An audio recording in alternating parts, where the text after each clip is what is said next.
どうも、こんにちは。デミコでーす。はい。というわけで、今日は何をするかと言いますと、なんと私、チャンネルを始めてから多分3年ぐらい経つと思うんですけど、多分まだ一度もやってなかったんじゃないっていう感じの、このグラニースクエアを今日はやっていこうと思います。いや、なんでこれをやろうかと思ったかっていうと、やってくださいっていうリクエストもあったんですね。で、あったんですけど、なんて言ったらいいのかな。私ですね、クッションカバーをね、たまに編みますね。はい。で、これ何に使うかっていうと、言ったら、クッションカバーみたいなものが、必要になりまして、また、っていうのもね、私がね、クッションに座り続けて潰した座布団のようになったクッションがあるんですけど、これ今ね、ちょっと尻の下に敷いてるんですね。で、カバーがないんですわ。ね、カバーがなくて。で、その時にですね、このリサイクルポリエステルヤーン、ね、これ、いただき物ですわ。ね、いただいたものです。はい。ありがとうございますっていう話なんですけど、ただ、この、これ何色これアッシュっていうこの色。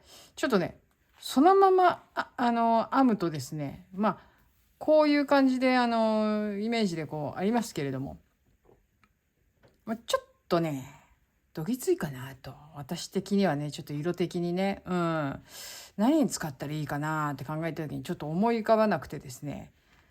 で、ちょっとどうやって使おうかなって考えた時にですね、あ、そうだ。じゃあ、ちょっと白いのとちょっと合わせて、最初こっち使ってるんですけど、これはね、別の会社の糸なんですけども、ほぼ同じなんで、太さとかは全然一緒です。ただ色が微妙にほんのり違うんですけど、これ引き寄せて白とね、一緒に編んだら、私的には、これだったらなんかこう、ちょっと可愛いんじゃない？これ趣味の話ですから、ね、私的には、こっちの方がちょっと可愛いかな、なんてちょっと思いまして、はい。で、ちょっと編んでみたんです。で、編んでみて。それで45センチにしたかったんですけど、若干足りなかったわけです。これ一玉でね。うん。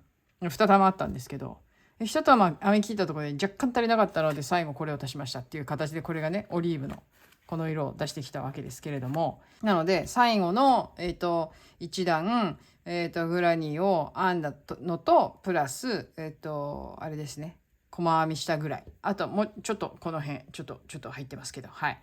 そのぐらいなんですけど、で、ちょっとね、引き寄せて、白と合わせて編んだら、私的には、なんかちょっと、いい感じ。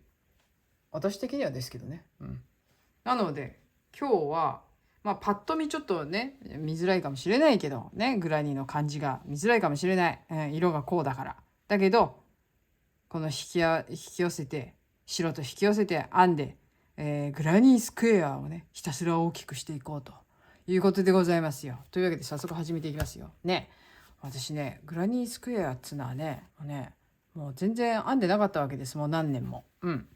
何年も編んでなかったんですけど、ちょっと今回、リクエストもあったことだし、やってみようっていうことでございますよ。はい。で、使うは、ね、皆さんご存知、こう、100均系統、なんだこれ、ダイソーか。ね、ダイソーのリサイクルポリエステルヤーンでございます。はい。60g で、なんだいちょい見えないからね、ちょっと。なんだい ?60g で140メートル、使用針3から4ミリ。7号ぐらいっちゅうことですよ。21目27段、100% ポリエステルっちゅう話なんですけど、これをね、引き寄せて編むんで、で、これと合わせてね、こっちがですね、ですね、ここだ。はい。50g で140メートルで、太さ的には、3.3から、3.3じゃない、3から3.5ミリっていうことなんですけど、で、22で28。大体同じぐらいの太さと思いきや、こっちの方が太いでさっき言ってね。もちろんね。うん。こっちだって2、3から4ミリって書いてあるけどさ。うん。大体同じぐらいだと思いきや、こっちの方が若干細いんで、なので、さあじゃあ何号で編もうかなって言った時に、まあ私的にはまあ8号でいいかなっていうね、5ミリ。もうちょっと太いのでね、編んだって別にいいとは思うんですけど、もう私はまあ8号で編もうかなという感じでございますよ。はい。じゃあ早速ね、こっちの少なくなってる、これ最後の玉なんですけど、まあこれ終わりにするためにちょっとこっちを使いますわ。ね。ほんのりもう微妙に、よく見ると色が違うけど、ほんのりね、でもまあまあ引き寄せたら分かんないだろうという話でございます。はい。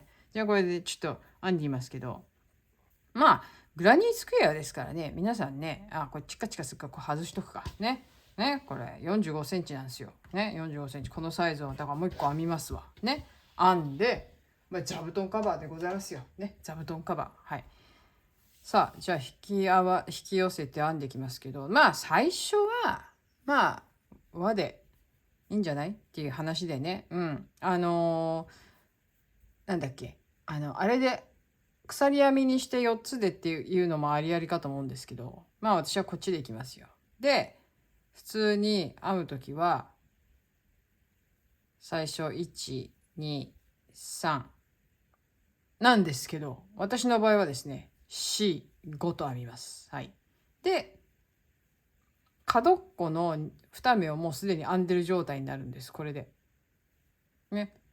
立ち上がり、そして角っこ。で、5目。鎖編みをします。で、まずここで長編みを3つ入れます。はい。3つ入れて、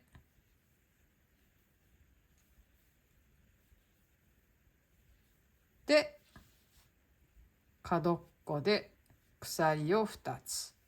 で、そしたらまた長編みを3つ入れます。3つ。はい。いや、もうこれね、もう長編みでひたすら編んでいくから早いんですわね、これね、やっぱりね、編み上がるのが。あっという間に編み上がるんで、サクッとやっていきますけど。で、また、鎖編みじゃないや、鎖編みを2つしたら、長編みを3つ入れて、鎖編みを2つ。はい。で、はい。で、1、2、3でしょ。で、次が、違う。長編みを2つ入れます。で、そしたら、この最初立ち上がった鎖編みの1、2、3番目。3番目に針を入れて、ね、3番目のところに、まあ私は手前1つ残して2つ拾う感じかな。ね。で、引き抜きます。まだだ。ごめん、間違えた。間違えた。これ閉じないと最初にね。はい。サーセン。閉じますよ。で、引っ張って、まあ二重なんでね、今回はね、引っ張って動いた方を引っ張ると。はい。最初に閉じないとね。はい。動いた方を引っ張って閉じます。はい。閉じたら、こっちを引っ張って。はい。で、ギュッと締めます。はい。で、こいつは、糸処理は後でします。で、ここで立ち上がり1、2、3番目。3番目の鎖に入れるんですけど、3番目。1、2、3。1、2、3。ここか。3番目に入れて、引き抜きます。はい。引き抜きますね。引き抜いたら、もう一回、ね、角っこに針を入れて、もう一回引き抜きます。つまり、目の位置をずらすんですね、これで。で、また、1、2、3と立ち上がって、1、2と角っこの分の2つを編んで。だからトータルで5個編みますね、またね。で、そしたら、長編みを3つ。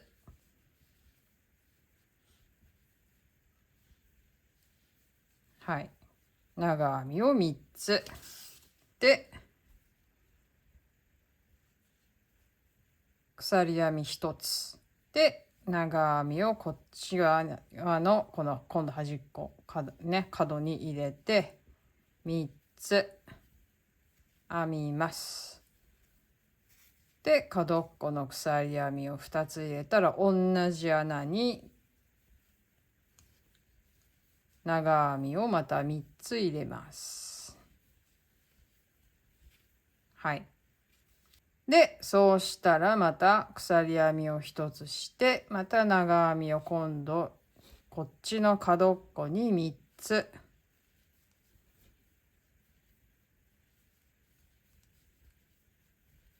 はい。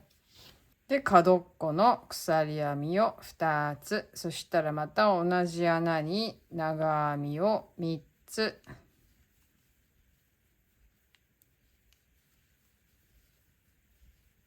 で、鎖編みを1つして、今度こっちの角っこに、おっとっとっと、糸をね、引き寄せですから気をつけないとね、外れないように。はい。長編みを3つ。3つ入れて、これいらない。はい。鎖編みを角っこなので2つ。で、また同じ穴に長編みを3つ。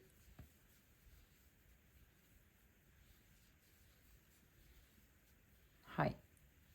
で、そしたら鎖を1つ。で、ここなんですけど、ここどうするかっていうと、こことここの間に鎖じゃない長編みを2つむぎゅっと入れます。きれいに並ぶようにむぎゅっと入れます。はい。で、そしたら同じように1、2、3とね、立ち上がり3つ目の目にこう手前1個1本分かねと向こう側2本分になるように引き抜きます。はい。引き抜いたらまたお隣角っこに針を進めて引き抜きます。はい。で、1、2、3、4、5繰り返しですね。はい。で、またここに3つ長編みを入れて、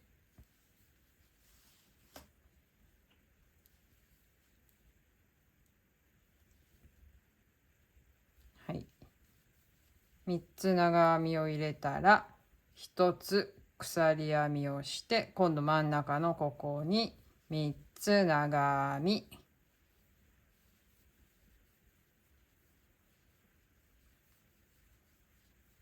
で、1つ鎖編みをして、今度は角っこに3つ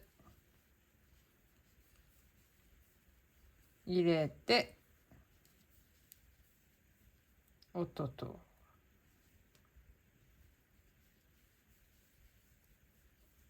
で、角っこの鎖2つ。そして同じところにまた3つ長編み。で、鎖1つ真ん中に長編み3つ。はい。こんな感じですね。これの繰り返しでございます。はい。まあ皆さんご存知だと思いますけど、もちろん。ね。鎖編みを間に1つして、3目長編みを入れて、で、角っこは2つ。まあここ3つの人もいると思うんですけど、まあどっちでもいいと思いますよ。好きな数で。2とか3とかでね、とにかくね。で、角っこはもう一度入れると。3つ長編み。これの繰り返し。はい。まあ非常に簡単で基本的なものなので、皆さんもう最初にね、かぎ針をやる人はもう普通に、なんて言ったらいいの、最初の頃にもうやることだと思うんですけど、編み方だと思うんですけど、私もね、前はだからこれで一応ブランケット大きいサイズ、割と大きいサイズのブランケットを編みましたけど、まあそうね、うん、まああんまり使わないかな。うん、個人的にはあんまり使わないんだけど、一部分でねちょっとね使ったりとかするけどね。うん。でもこの編み方はそうだな。今はあんまりしないね。ほとんどしないね。でも今回やろうかなっていう気になったのは、やっぱりそのね、グラニースクエアやってくださいっていうのがあったのと、あと、まあ今回のそのなんて言ったらいいの、お座布団カバーね、お座布団カバーをするにあたって、どんなものがいいかなと考えた時、そしてこのポリエステルヤーンをどう使おうかなと考えた時、ここ一緒ですよ。ずっと一緒ですよ。こう引き抜きます。ね、ここで引き抜いたら必ず角にもう一回移動して引き抜きます。で、1、2、3、4、5。はい。うん。ちょうどだからこれがいいんじゃないかなと。なかなかポリエステルヤーンってね、あれじゃない、着るものを編んだとしても、なんかすぐテロンテロンになっちゃうっていう話を聞いて、だからちょっとね、なんか身につけるものには、ちょっと使いづらいのかなと思いまして。はい。なので、じゃあ、だったら、こういったものにね、なんか、座布団カバーとかいいかなと。あとは色だよね。この色をね、どうやって使おうかなって考えた時に、なかなかね、私はね、こういうなんつうのかな、お色の糸は、身につけるものにはちょっとね、あとちょっと持ち歩いたりするものにはちょっとなかなか私的にはちょっと考えにくいなと。考えにくいっていうのはそのどういったものを作ろうかって考えた時にね、そしたらやっぱりこういうなんていうのかな、家でね使うようなものっていうか、お座布団カバーみたいな、最初はねバッグっていうか家で使うようなバッグじゃないけど、なんて言ったらいいんだろうな、カゴ的なやつに使うバケツバッグみたいな感じで編もうかなって、それもちょっと可愛かったんだよね。試しに編んでみたんだけど。でも、いやでもバケツバッグ編むんだったら、ポリエステルヤーンでも別の色の方がいいやと思って、で、この色をどうしようかなと。とりあえずね。この色が一番私にとっては、なんて言ったらいいんだろうな。自分のその範疇にない色合いなんで、だから逆に面白いなと思って、いただいたんですけど、自分はどうやってこれを使うのかなと、ね、考えた時にね、ちょっと面白いかもと思って、どうやって作るんだろう、自分は何を作るんだろうって。でもこうやって白と合わせることで、なんとなくまたちょっと違う、なんていうのかな、イメージっていうのかな。ね、実際のこれだけで編んだのとはまたちょっと違うイメージ。これだけで編んで好きな人多分こういうの好きだと思うんだけどね。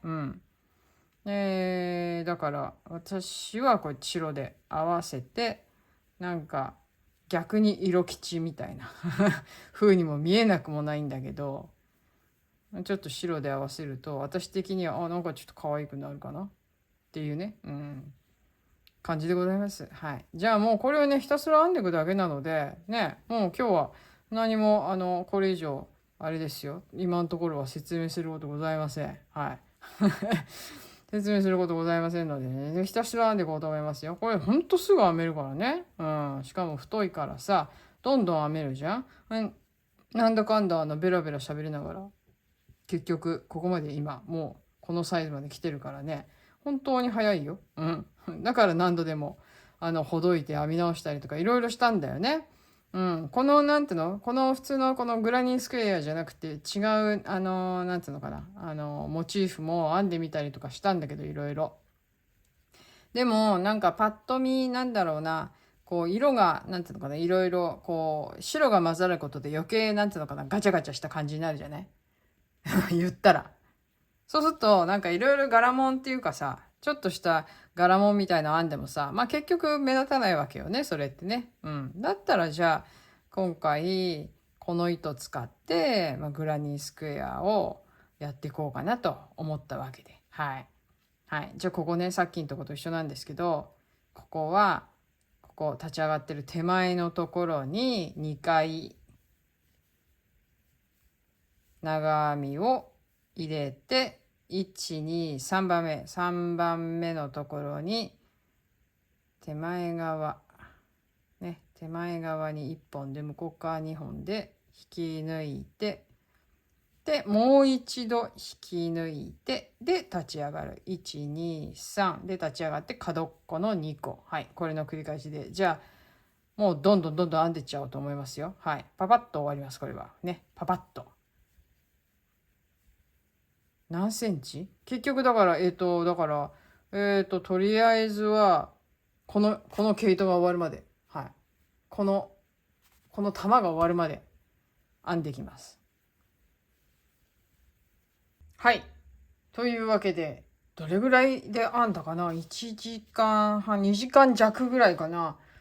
2時間弱ぐらいだと、2時間経ってないと思うんだよな。うん、結構編めるよね、じゃかじゃかね。ねえ、でも白いのもなんかちょっと終わりそうなんだけどさ。というわけで、終わりそうなので、これをつなげていきますよ。はい。で、つなげるときは、あれですね、なんとかなんとか、なんつったっけ。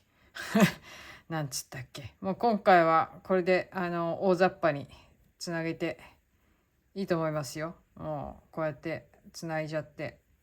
糸も柔らかいし、なんていうの、こういう編み方だからね、そんなにこの結んだ玉なんかも目立たないんで、こういった感じで、なんとかノット、あ、違うな、なんとかノット、あれノットだっけ、なんだっけ忘れちゃいましたけど、はい、こんな感じで適当につなげて、で、端っこが、まあ、こんぐらい見えてもね、大したことないんで。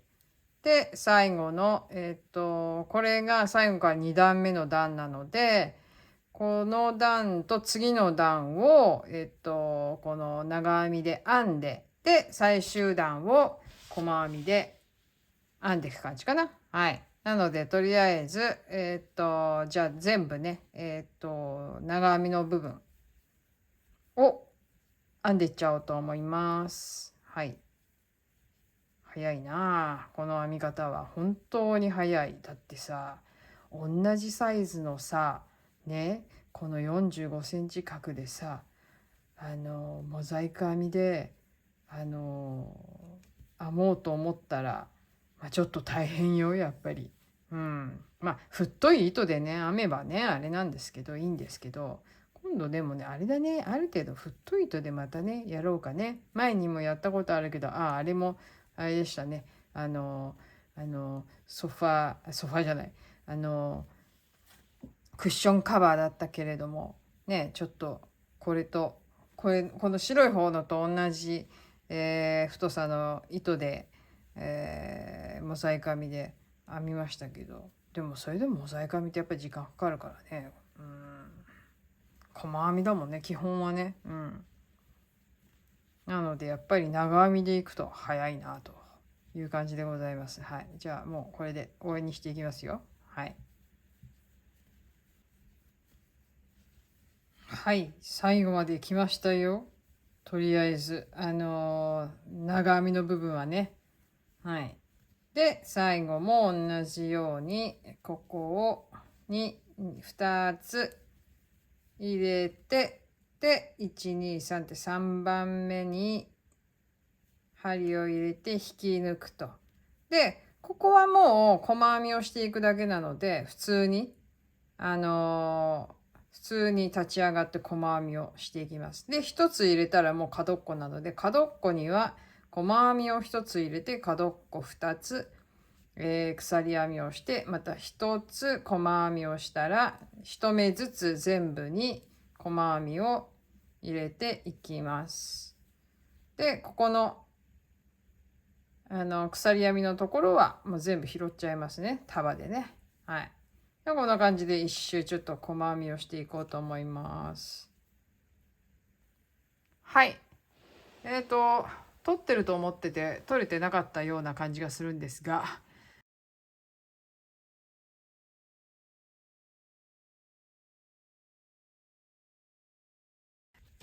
はい。すいません。ちょっと割り込みますよということで、合わせてね、もう、なんつうのここをこう閉じていくシーンを撮ってたつもりでまた撮ってなかったんで、別撮り。はい。ギュッと入れます。後でまたほどくんでね、これはこのままにしておきますけれども。はい。で、どうやってやっていくかっていうとなんですけれども、この辺途中からやっていった方がちょっと分かりやすいと思うんで、普通に入れますね。こうやって。いつも通りでございます。1、2、はい、1、2、ここですね。同じとここう拾って、半目で拾ってこうくくっていくんですけど、いつものように私はこのやり方で、ちょっと待って、抜けたか抜けてないか大丈夫か。はい。で、もう一度同じところを拾って、こう最初ね、こう止めといて。で、はい、いつも通りでございます。はい。で、あとはこっち側とこっち側の半目をこうやってくくる感じで止めていくだけなんですけど、で、角っこももちろん一目ずつこう拾って、ね、拾って。これの楽なところはやっぱりなんていうの、ほどこうかなと思った時にほどけるってね、すぐね、ほどけるし、あとはもう締めるのも楽なんですよ。言ったら一目一目っていうよりも、まあ適当にこうやって、例えば3目とかね、4目とか5目とかこう入れて、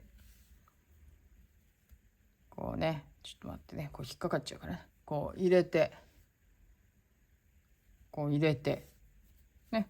これでピューッと引っ張りゃいいんですよ。こうやって。楽なんですよ、これ。ね。このくくり方が、まあ私的には一番楽なんで、これを多用しますね、私ね。まあこのようにして、一周ずっと止めていきました。はい。いやー、撮ってたと思って撮れてなかったっていうか、ちょっと最近よくあるんで、なんでかなね、わかんないんだけど、私がボケてんのかな。まあ昨日はね、昨日っていうかまあ今日、一晩経ってるんですけどね、撮影してからね。まあ昨日はとにかく、あの、ちょっと最後なんかはね、結構眠い中やってたんで、明け方までもう一気に編み上げちゃったんでね、そう。いや、これはだってもうすぐ編めるでしょうと思ってやってて、むぎゅむぎゅむぎゅむぎゅやってたら、結局、朝方までかかってしまったっていう、いう感じなんですけど、まあこういった感じでこう止めるわけですね。いつものようにね。で、角っこは、まあさっきこっちでもやったけど、ね、こうちゃんと同じとこを拾えるようにちゃんと確認しながら、万が一ずれてたらまあどっかでごまかしゃいいだけの話ですけど、まあずれないようにやるのがまあ一番いいんですけどね。こういう感じでつながります。はい。いつものようにくくって止める方法で今回も止めてますということでございます。はい。すいません。もう本当にね、撮影ミスがないようにしたいんですけど、はい。まあこれからも頑張りますんで、はい。ではそういうことで続きどうぞ。はい、最終的には全部こうかがって、ちょっと撮ってたんだけど、最後の方とかね、なんか撮ってたつもりで撮れてなかったバージョンです、またね。はい。でも、こうやって中にもうすでに入れてしまってバッチリ閉めました。はい、閉めました。こんな感じで。まあ、もし開けることになっても、糸が太いんで、このくくってる糸がね、こう、違う色で分かりやすいんで、これ外せばいいだけの話なので、はい、今日はまとめてしまいました。というわけで、ね、そうなの。中に入ってるお座布団が、まあ、元クッションなんですけど、まあ、座布団みたいになってるんですけど、青なんですね。なので、私のこの机の柄の上で見るよりは、ちょっとこのグラニースクエアが見やすくなってるんじゃないかなと思います。はい。というわけで今回はポリエステルヤーンね、リサイクルポリエステルヤーンのこのアッシュっていう色ね、なんだかいろいろ色が入ってるこいつを私的にはちょっと何を作っていいのかちょっとよくわからないし、そのままやるとなんかどぎつい感じになりそうだしということで白と混ぜて作ってみました。はい。そうするとなんとなく分散してね、なんとなくちょっと可愛くも見えてきたぞっていう感じでございます。はい。なので私しばらくこれをね尻の下に敷いて、特に寒い時なんかいいんじゃないかなと思うんですけど、結構なんかこうやって触ってるとちょっとあったかい感じがするんでね。はい。というわけでございます。まあ一応というわけでまあ完成っていうことになりますかね。はい。イエーイ。まあ久々にねグラニースクエアをやったんですけど、立ち上がりの位置をやっぱりこうすることで、このどうしても立ち上がる時にこの横の線がね引き抜いたところに横の線がピッっていうこのピッっていうのがね入るじゃないですか。でそれが途中にあると結構ね糸の色を変えたりとかしても結構目立ったりとかするんで、まあそういう時にねそういう時にねっていうかそういうのをちょっとちょい目立たなくすることもできんじゃないのかなと、こういう位置にね立ち上がりを持ってくることでっていうことで、グラニースクエアを編みました。はい。ぜひ皆さんこの立ち上がり、ここで立ち上がるんだと思った方は今度やってみてください。はい、いつもここで立ち上がってるよっていう人はね、あれかもしれませんけどね。はい、というわけでございます。じゃあ本日もここまでご覧いただきましてどうもありがとうございました。また次の動画ですぐにお会いしましょうということで、本日はここまで。さよなら。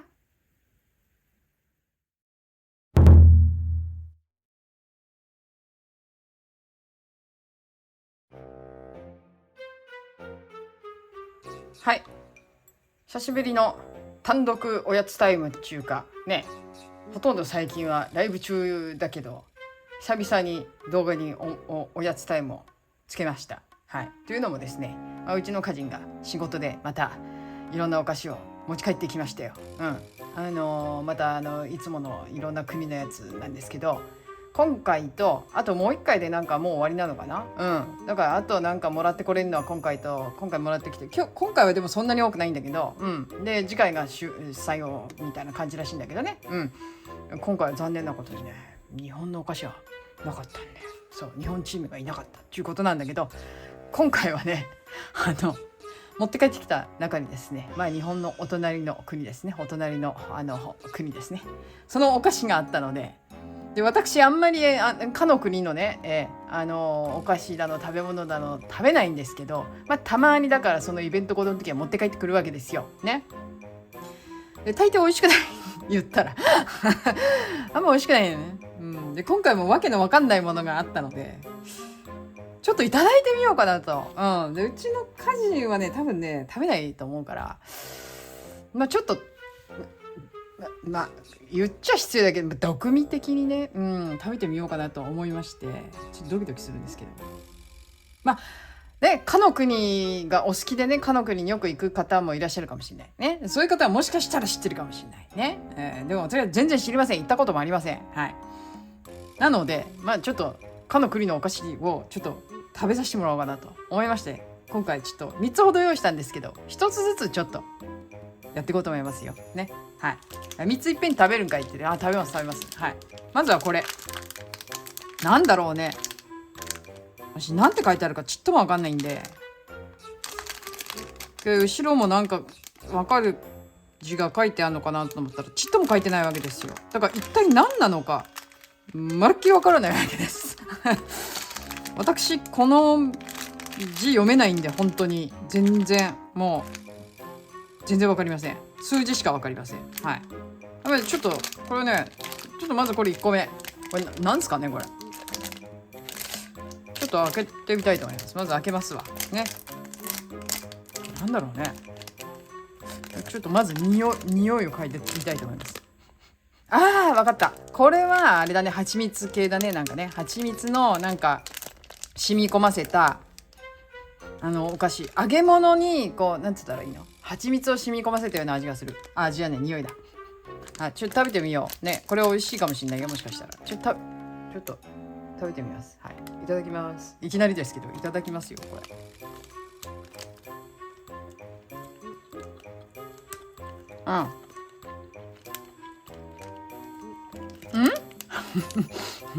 えいや、蜂蜜だと思うんだけど、なんかね、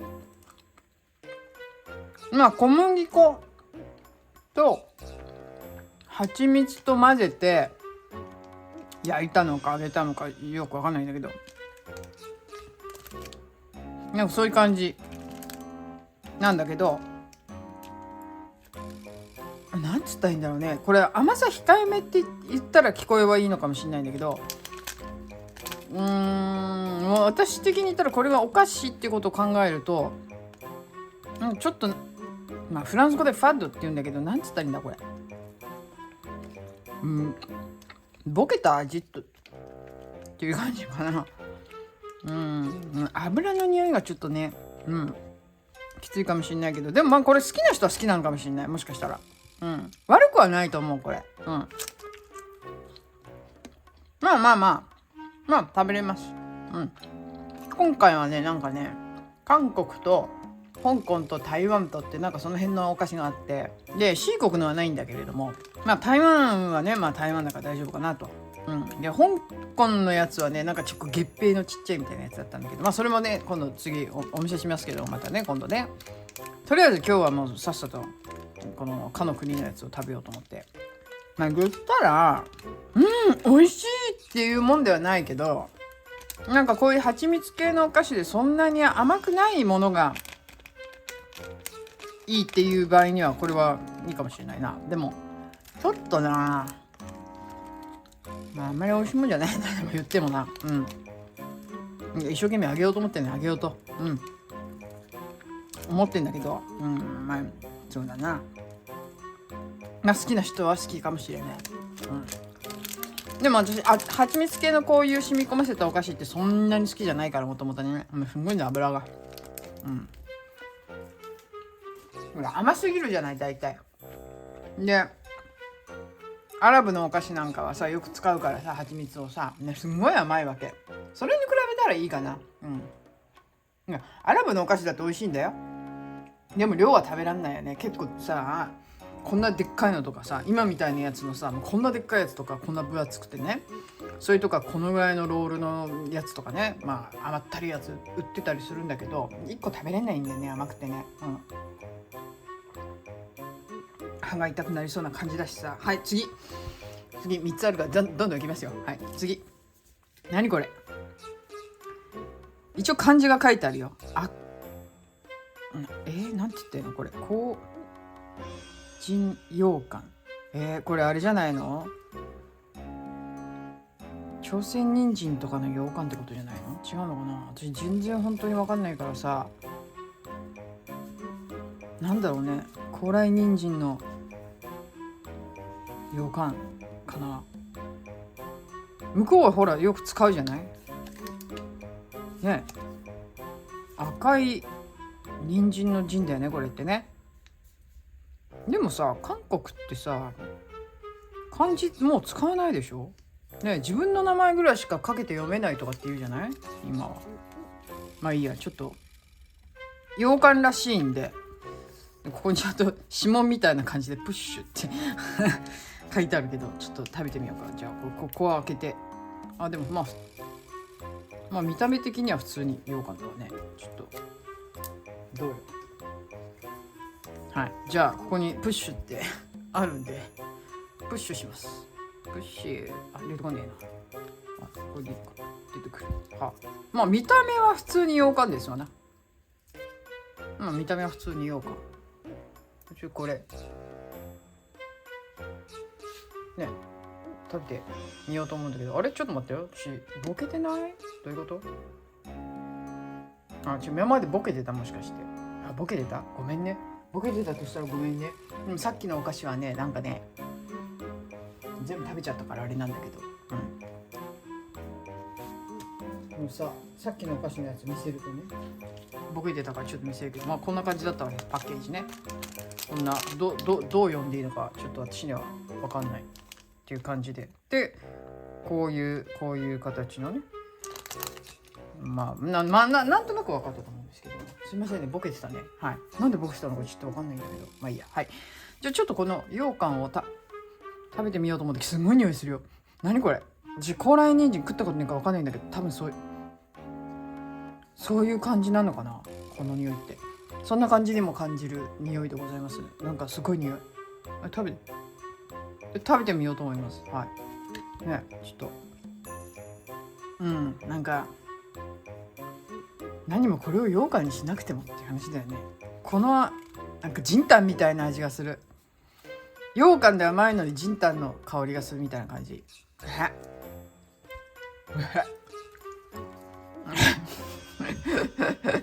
すんごい味がするよこれ。すごいっていうか、なんて言ったらいいの、味自体は羊羹なんだけど一応ね。でもなんかこうあんま美味しくない羊羹にその知らないよ、高麗人参の方が知らないけど、それ系のなんかジンタンみたいな味がする。かの国の人はこれ好きなの？この赤いジンって香人羊羹書いてあるけど、ジンタンの香りのする羊羹です。まあでも一応食べますよ全部ね。元気になるかなこれで。甘さ的にはねそんなには甘くはないっていうか、いや一応甘いですよ、甘いんだけど、中途半端な甘さだねというわけでございます。はい。じゃあ3つ目、こいつですよ。これが一体何なのか、見たことございません。知ってる人いますか？これ何これ？コリアントラディショナルマカロニコーンスナックって書いてあるんですけど、この絵はなんかちょっとかわいくない？なんかこの絵はかわいいねかわいいけど何なんだろうこれ。とにかく字が全然読めないんで何なのかちょっとも分かりません。一応マカロニコーンスナックって書いてあるけど、マカロニコーンスナックって言われても何の意味も分かんないよねこれね。開けます。なんだろうね、駄菓子みたいな、日本の駄菓子みたいな感じかなね。あるじゃんこういう感じのやつ、日本にもなんとなく見た目的にはね。あれなんかちょっとビニールがかぶってるの、うまく開けれんかった。ちょっとがっつり開けるかね。がっつり開けますよ。こうやって開けるかね。なんだろうこれ、あるよね日本の駄菓子でもこういうのね。そういう感じなのかな。なんだろう、ちょっと食べてみようと思います。はい。日本のその食感的にはよく駄菓子にあるタイプの感じの食感なんだけど、どんな味がするかお教えしましょう。わかりません正直に言うとね、何の味もしません。ただ単にほんのりコーンの匂いがするぐらいで、しょっぱくもなければ甘くもないとも言える。でもほんのりかすかにしょっぱいような、ほんのりかすかに甘いような気もしないでもない。でもはっきり言って味ない。これというコーンの匂いがかすかにするぐらいだよ。これトラディショナルって、これ美味しいの？かの国の人にとっては分かんないけど、なんか食べてもなんか何の意味もなさげな感じのお菓子。なんだこれや。全然美味しくないもういいかな私の気持ちとしてはもうここでやめておきたいぐらいの感じ。食べたことあるこれ？何の味もしないよ。何の味もしないっていうか、食べても何の意味もない。なんでこれを持ってきたんだろう。もっと美味しいもんないのかね。かの国のお菓子ってこんなもんかね。今まで3つ食べましたけど、どれも言ったらね中途半端な味ですよ。美味しいってもんじゃないですね。ディスってるんじゃないですよ。だって事実言ってるだけですから。言ったってコーンですからね。しかも甘くもなければしょっぱくもない。いやほんのり甘いのかほんのりしょっぱいのかみたいな、まさに中途半端な味で、どうなの？かの国の人もこれ好きなのかなこれ。いやなんかもういいやもういいやって感じ。なんか美味しくないな。なんか食べててこう一生懸命飲み込まなきゃいけない感じではなんか美味しくない。本当に美味しくない。なんだこれまず。はい、というわけで本日はちょっと残すわもうこれ以上いらない。本日はだからこちらとこちらとこちら3種類のねかの国のお菓子を食べてみました。